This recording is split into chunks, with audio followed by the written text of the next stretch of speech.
Today on Mel's Mountain Garage, I'm trying to plow the land with the BrokeBack Hoe, but he don't really want to run.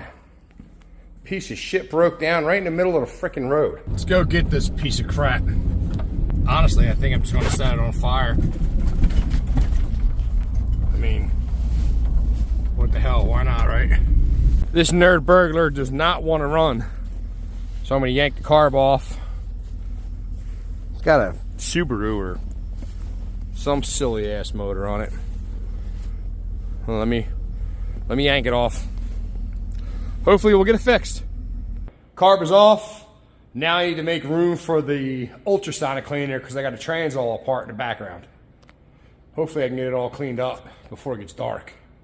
I have the carb and the ultrasonic cleaner, and we have nice little, I don't know what the frick that is. White spooge.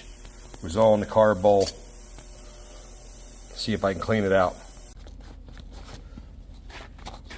Yeah, it's cold. That was unexpected. With the carb all cleaned out, it ran for a little bit and then it just stopped. The fuel pump took a crap, or so it seems. I want to yank it off and take it into the shop where it's not 18 degrees and make sure there ain't nothing in it.